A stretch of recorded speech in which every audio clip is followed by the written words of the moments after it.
ነገ ላለብን ተጠባቂ ጨዋታ አርሰናል ከፉልሃም ላይንአፕ እንሰራለን። ከአንድ ጎል በላይ ማግባት መቼ ነው ምንችለው ነው ማለት ማን የአንድ ጎል ብቻ ነው እያገባን ያለ ነው። እስቲ ይሄ ጨዋታ ላይ ሁለት ወይ ሶስት ከዱዋ ጋር ማለት ይሄ ዋንጫ በቋጠሮና በዱዋ ነው የሚበላው። ገባህ? በዱላ ካልሆነ ወደ ዱዋ ትቀይራለህ። በረኛና የማል ተከላካይ ካሁን በኋላ ምንም መናገር ራሱ አያስፈልግም። ይሄ ቪዲዮ አጠር ነው የሚለው ምክንያቱም አብዛኛው የተረጋገጠ ነገር ስለሆነ ጥቂት ቤታዎች ብቻ ነው ለውጥ ሊኖር የሚችለው። ስለዛ እነሱን በደንብ እናወራባታለን።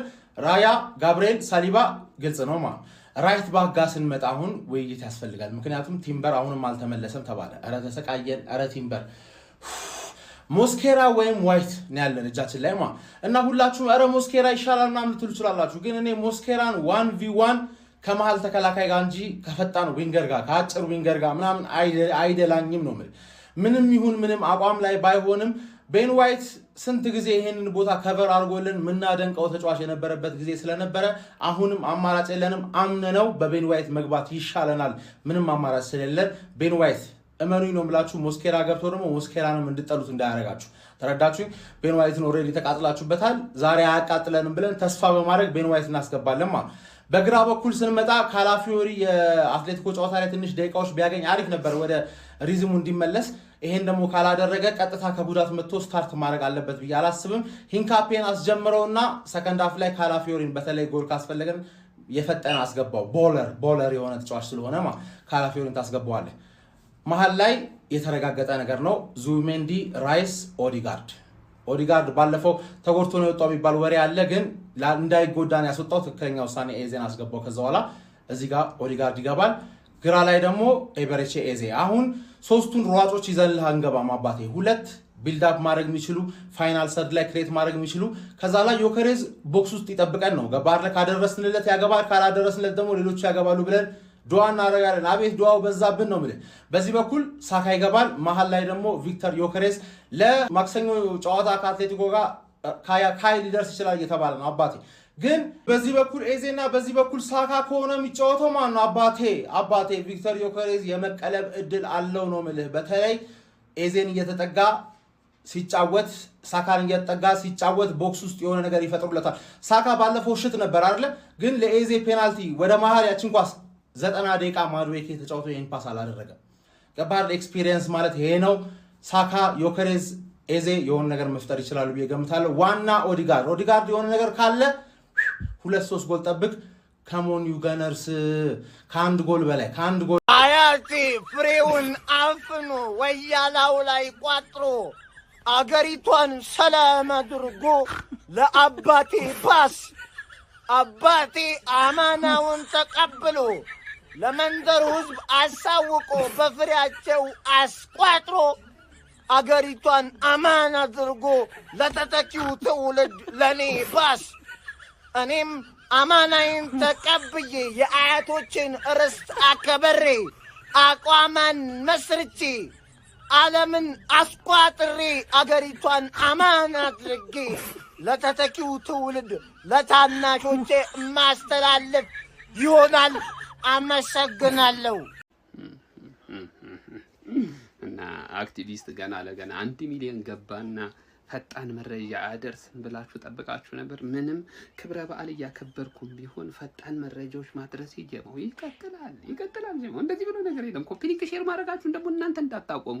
1 ሚሊዮን ገና ለገና ገባ ብለ ኮፒ ሊንክ አላረግም ሼር አላረግም ብትል ምን ያለውበት እንቃጫለን ነው የምላባቴ። ለማንኛውም አርቴታ የፊታችን ቅዳሜ ምሽት 1 ሰዓት ተኩል ከፉልሃም ጋር ከምናደርገው እጅግ በጣም ወሳኝ ጨዋታ በፊት ማለት ነው ከጋዜጠኞች ጋር ሐሳብ አስተያየቱን ተለዋውጧል። ምን እንዳለ ላካፍላችሁ። አስቀድሞ የቀረበለት ጥያቄ ተጫዋቾቻችን የጤንነት ሁኔታን ይመለከታል። እሱም እንዳለው ሆነ ጁኒያን ቲምበር እና ካይ ሃቨርት ከነገ ጨዋታ ሙሉ ለሙሉ ውጪ ናቸው ብሏል። ጀማው የቲምበር ነገር እጅግ አሳሳቢ ሆኗል። ጀማው አርቴታ ራሱ መች እንደሚመለስ ሚያውቅ አይመስለኝም። ጀማው ከዛ በተጨማሪ ደግሞ ማርቲን ኦዲጋርድም እንደዚሁ እርግጠኛ አይደለንም የነገ ጨዋታ ላይ ይኑር አይኑር በሚለው ጉዳይ ላይ የሚል ሐሳብ ሰጥቷል። እንግዲህ ባለፈ ተቀይሮ ሲወጣ እንግዲህ በሻምፒዮንስ ሊግ ከአትሌቲኮ ጋር በነበረን ጨዋታ ላይ ማለት ነው የጉልበት ያለፈው ጉዳቱ እንደተመለሰበት ጭምጭምታዎች እየወጡ ነበር። አርቴታ ምንም ኮንፈርሜሽን አልሰጠም። ግን ከነገ ከፉልሃሙ ጨዋታ ይድረስ ማቆም ነገር የለም ሲል ተናግሯል። ጀም ስለ ተጫዋቾቻችን የጤንነት ሁኔታ ያካፈለን ይህንን ይመስላል። ቀሪ መረጃዎች አሉ። በቀጣይ ቪዲዮ ይዤ የምመለስ ይሆናል። ጀም ይመቻችሁ።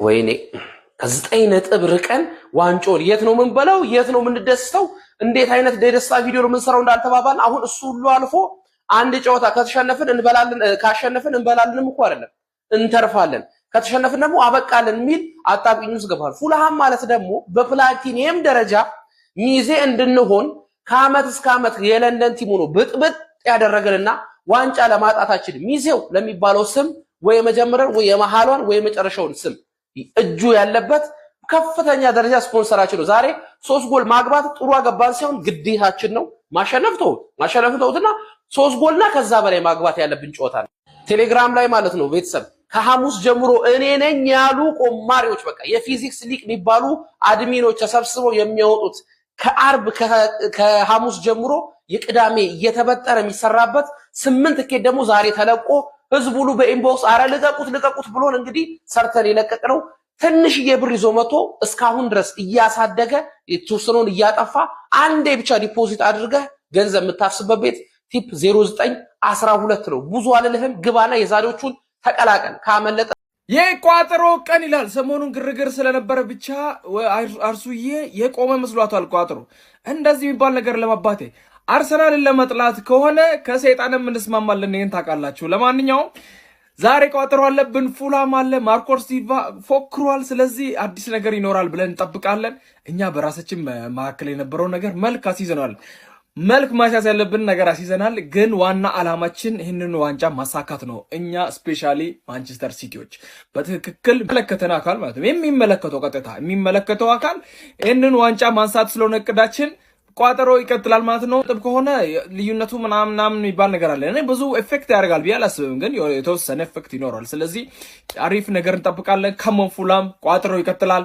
ይመቻችሁ ለአርሰናል ደጋፊ ትልቅ እፎይታ ኤፕሪል ወርን ማለፋችን ነው ኦኬ በጣም የተመታ ምት የተረገመ ወር ነው ኤፕሪል ወር ማለትና እሱን አልፈናል ያ ማለት ሜይ ላይ ገብተናል አሁን ሜይ ላይ 70% የማሸነፍ ንጻሪ ያለን ኦኬ ኤፕሪል ላይ 40% ነው የነበረን እና ኮፒ ሊንክ አድርጉ ቆይ ይሄንን አካውንት ፎሎ ያደርጋችሁ ፎሎ አድርጉ ኮፒ ሊንክ አድርጉ ጥሩ ላይ ነን ያለነው በጣም አሪፍ ላይ ነን ያለነው ለዋንጫ 4 ጨዋታ ነው የቀረን 4 ጨዋታ ማለት ነውና አሁን በ3 ነጥብ እየመራን ነው ዛሬ በ6 እናደርገዋለን ሲቲ እስኪጫወት ድረስ ቀሪዎቹን ጨዋታዎች ማለት ነውና ዛሬ ካሸነፍን ሙሉ በሙሉ ፕሬሸሩ ሲቲ ላይ ይሆናል እያንዳንዱን ጨዋታ የማሸነፍ ማለት ነውና አርሰናል ናፍቆኛል ተጫዋቾቹ ናፍቀውኛል ፕሪሚየር ሊጉ ናፍቆኛል ዛሬ ፏብለን ላይቭ ላይ እናያለን ይመቻችሁ ኮፒ ሊንክ አድርጉ ፎሎ አድርጉ ከአርሰናል ጋር ወደፊት ሜን ፏብለን ነው የምናየው በዚህ አመት ክለባችን አርሰናል የመጨረሻ 6 የዋንጫ ጨዋታ ይጠብቁታልና ከነሱ ውስጥ አንዱ ይሄ ጨዋታ ነው ከፉልሃም ዛሬ የምናደርገውና ዛሬውን ጨዋታ ለማሸነፍ ነው የምንገባው እንቀጠቀጣቸዋለን ተጨማሪ ጎል አግብተን ራሱ የጎል አድቫንቴጅ ይዘን ነው የምናሸንፋቸው ግን በዚህ አመት በጣም እያሰቃየን ያለው ነገር ጉዳት ነው ጉዳት ነው ሊስቱን ይሁት በጉዳት ሁለተኛ ነን ይሄ ሁለት ቁጥር ለምን እንደፈታን አላውቅም ግን ሁለተኛ ነን አንደኛ ያለው ቶትናም ነው ለሞረድ እየታገለ ነው እኛ ግን ምን ያህል ጠንካራ ቲም እንደሆነ የምታውቁት እንደዚህ እንኳን በጉዳት 30 ምናምን ተጫዋች ተጎድቶብን አንደኛ ላይ ነን ፋሚሊ እና ሜሪኖ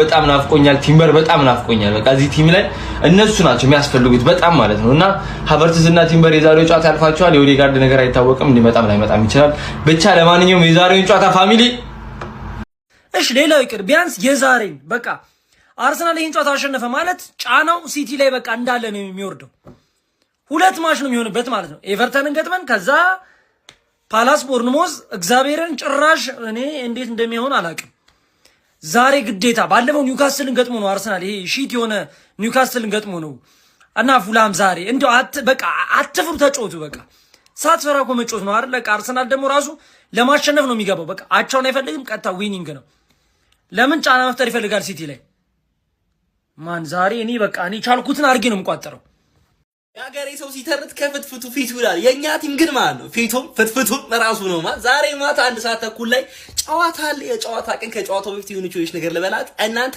ኮፒ ሊንክ ያረጋችሁ እቺ ቪዲዮ ጀምሯት ከሁሉም ነገር በፊት ግን ፉዬ 1 ሚሊዮን ግን ያክል ብዙ እንደሆነ ታውቃለህ 1 ሚሊዮን ኧረ በስመ አብ ማርያምን እንኳን ደስ አለሽ የኔ አባት ደስ ብሎኛል አንቺ ወደ ጨዋታው እንመለሳለን የተናፋቂ ቡድናችን ኤሚሬትስ ከገባ ጊዜ ጀምሮ ብቻ ሲሆን ሃይብሬ የነበረበት ሳለ ራሱ ፉላም በሜዳችን መጥቶ አሸንፎን አያውቅም። እንደዚህ አይነት ታሪክ ሲወራ የሆነ አዚም ተያይዞ ይመጣል። ግን ዛሬ ማንን ነው ማናዳምጠው? ማን ካለፉት 4 ጨዋታ ግን አሸንፈናቸው ስለሆነ ዛሬ ወጋ ማድረግ አለብን። ችግሩ ቡድናችን ያለፉትን 8 ጨዋታዎች ከአንድ ጎል በላይ ማስቆጠር አልቻለም ማለት በጨዋታው ላይ ማለት ነው። ያ ደግሞ በጣም ትልቅ አዛ የሆነ ሪከርድ ነው። ዛሬ ታውቃላችሁ በጎል ዲፈረንስ ከሲቲ ጋር እየሄድን እንዳለን አምነናቸው ነጥብ ይጠራሉ ምናምን ነገር ብለን እንደማንጓዝ፣ ስለዚህ ጎሎችን ማስቆጠር ያለብን ጨዋታ ነው። ፉላሞችም ጎል ማግባት እየከበዳቸው ካለፉት 5 ጨዋታዎች 4 ጎል ብቻ ማስቆጠር ይቻላል። ይህ የሆነበት ታላቁ ምክንያት ደግሞ አሌክሳንደር ኢዮቢ በጉዳት ምክንያት የዛሬውም ጨዋታ ላይ አለመኖሩ ነው። ሃምስትሪንግ ጉዳት ተጎድቷል። ከሱ ውጪ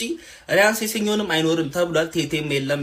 ኬቨን የሚባለው ያ ላመንስ ላይ ኤፍ ያገባው ልጅ እሱም የለም። በሚያሳዝን ሁኔታ ደግሞ እኛ ጋር ጁሪያን ቲምበር እንደተጠበቀው የለም። ካይ ሃቨርትዝ እንግዲህ ለአትሌቲኮ ጨዋታ ሊደርስ ይችላል ተብሏል። ማርቲን ኦዴጋርድ ደግሞ እስኪ እናያለን ያለው ሱፐር ሚኬል አርቴታ ይሄ ጨዋታ ለኛም ለነሱ በጣም ትልቅ ጨዋታ ነው። አሁን እዚህ 10ኛ ላይ ይገኙ እንጂ 48 ነጥብ ነው ያላቸው። ካሸነፉ 51 ነጥብ ይዘው እስከ 6ኛ ድረስ መምጣት ይችላሉና በጣም የተያዘ ፊክስቸር ቴብል ስለሆነ ያን ነገር ከግምት አስገብተን ወጥረን ነው መጫወት ያለብን። እኛ ደግሞ ካሸነፍን በ6 ነጥብ አድርገን ከሲቲ ጋር 2 ጨዋታ ቢኖራቸውም ፕሬሸሩን ፓይል ኦን የምናደርግበት ትልቅ እድል ነው። ዛሬ ውዱ ክለባችን 3-0 ያሸንፋል ብያሰ ክሊንሺት 3-0 ያሸንፋል ብዬ አስባለሁ። ፎሎ ኮፒ ሊንክ ሼር እያደረጋችሁ የማቻችሁ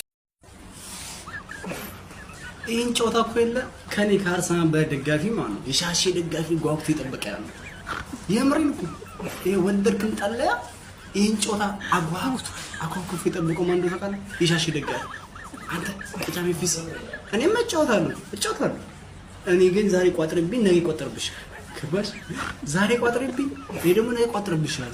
የተመታመጭ ነገ ሼቦና አንቺ ያለሽ ናይ ቆጥብሻል። ስለዚህ ካሁኑ ማለት እኔን አለመቋጠር ገባሽ? እኔ አለመቋጠር ራስን አትርፍ ገባሽ? ያለበዛ አስቀጥቅጥሻል አቋጠርብሻል። ስለዚህ ዛሬ ማለት ባላያ አንቺ ቋጥርብኝ ነገ ባል እኔ ካሸነፍኩኝ ባላ ቋጥርብሻል። አሁን ግን ይቅርብሽ የምሬን የጮታ እኛ ነው ችግር የለውም። በቃ ዛሬ እናሸንፍኛ ብዙ ቋና ነው ትንሽ ይጉርና ነው ይመች ገብተናል። የለንደኑ ቀደምት ክለብ የሆነው ፉላም ጋር ተከስተናል። እኛ የምንጫወተው በአውሮፓ መድረክ ተሳታፊ ለመሆን ነው፣ ወይ በኮንፈረንስ ወይም ደግሞ በአውሮፓ ሊጉ ማለት ነው። የ2 ነጥብ ልዩነት ነው ከኛ ጋር ያለው። እነሱ 50 ነጥብ ሲኖራቸው እኛ ደግሞ 48 ነጥብ ይዘን ነው የምንጫወተው። ስለዚህ ምንም አይነት ምህረት የምናረግላችሁ ነገር የለም ማለት ነው። ደና አድርገን እንቆላችኋለን። እናንተ ማለት እኮ ከ8 ጨዋታ 2ቱን ብቻ ማሸነፍ የቻላችሁ ቲም ናችሁ። ምን ያክል እንደተዘረከረካችሁ ይሄን ማወቅ አለባችሁ። እኛ ካለፉት 6 ጨዋታ 1 ጨዋታ ብቻ ነው መሸነፍ የቻልነው ማለት ነው። ስለዚህ ደና አድርገን እንቆላችሁ ይሆናል ማለት ነው። ምንም አይነት ምህረት አናረግላችሁም። አውሮፓ ቻምፒየንስ ሊግ የመልስ ጨዋታ አለባችሁ። ከኛ ጋር ትጋደላላችሁ ወይስ ተጫዋች ትቆጥባላችሁ? ይሄንን የምንመለከተው ይሆናል። ብቻ ግን እኛ ምንም ይምጣ ምንም ደና አድርገን እንቆላችሁ ይሆናል። 3 ነጥቡን አሳክተን እንመለሳለን። እርግጠኛ ሆኜ ነው የምነግርህ። ለማንኛውም ለጀማው እንዲደርስ ሼር፣ ኮፒ ሊንክ፣ ሪፖስት ማድረጋችሁ እንዳይዘነጋ፣ ፎሎም እንዳይረሳ። ይቻማችሁ አራዳ ልጆች። የ35ኛ ሳምንት የእንግሊዝ ፕሪሚየር ሊግ ዕለተ ቅዳሜ በሚከወኑ ጨዋታዎች የሚጀመር ሲሆን የሊጉ መሪ የሆኑት የሚኬል አርቴታው ቡድን አርሰናል በኤምሬትስ ስቴዲየም የማርኮ ሲልቫን ፉላም የሚያስተናግድ ይሆናል። መድፈኞቹ ከፔፕ ጋርዲዮላ ማንቸስተር ሲቲ ጋር በኩል ነጥብ ሊጉን እየመሩ የሚገኙ ሲሆን ምናልባትም ሁለቱም ቡድኖች በዚሁ የድል አድራጊነት ጉዟቸውን የሚቀጥሉ ከሆነ የሊጉ አሸናፊ የሚለየው በግብ ክፍያ ነውና መድፈኞቹ በጨዋታው ላይ ጥሩ እንቅስቃሴ አስመልክተው በርካታ የግብ ዕድሎችን እንደሚፈጥሩና በጨዋታውም ጥሩ እንቅስቃሴ በማስመልከት ለድል እንደሚዋደቁ የሚጠበቅ ሲሆን ከማርኮ ሲልቫ ፉላም ግን ቀላል ፈተና ይጠብቃቸዋል ተብሎ አይጠበቅም። በተለይም የአውሮፓ ሊግ ብሎም የኮንፈረንስ ሊግ ተሳትፎን ለማረጋገጥ እየተፋለሙ ከሚገኙ በርካታ ክለቦች መካከል የሚገኙት የማርኮ ሲልቫ ፉላም ይህን መርሃ ግብር ድል የሚያደርጉ ከሆነ ነጥባቸውን በማሻሻል 6ኛ ደረጃ ላይ መቀመጥ የሚያስችላቸውን ውጤት ማስመዝገብ የሚችሉ መሆኑን ተከትሎ ጨዋታውን ለመድፈኞቹ እንደሚያከብዱባቸው ይጠበቃል። የሁለቱ ቡድኖች ጨዋታ ዕለተ ቅዳሜ ምሽት 1 ሰዓት ተኩል ሲል የሚከወን ሲሆን ከሁለቱ ቡድኖች ጨዋታ አስቀድሞም አመሻሽ 11 ሰዓት ሲል ብሬንትፎርድ ዌስትሃም ዩናይትድን፣ ኒውካስል ብራይተንን መውረዳቸውን ያረጋገጡት ወልቨርሃምፕተን ወንደረሶች ሰንደርላንድን የሚያስተናግዱባቸው ጨዋታዎች ይጠበቃል። በቀጣይ የላንክሼር ደርቢን እንመለቅላችሁ ይሆናል። እስከዛው ፎሎ፣ ላይክ፣ ሼር፣ ኮፒ ሊንክ ማድረግ እንዳይረሳ። አርሰናል ከፉላም ለንደን ደርቢ ነው። ኤምሬትስ ስቴዲየም ላይ የሚደረግ ጨዋታ ነው። ሶስት የፉላም ወሳኝ ተጫዋቾች በጉዳት ምክንያት አይኖሩም። አንደኛው የቀድሞ የአርሰናል ተጫዋች የነበረው አሌክስ ኢዮቢ ነው። ኢዮቢ በነገው ጨዋታ አይገባም።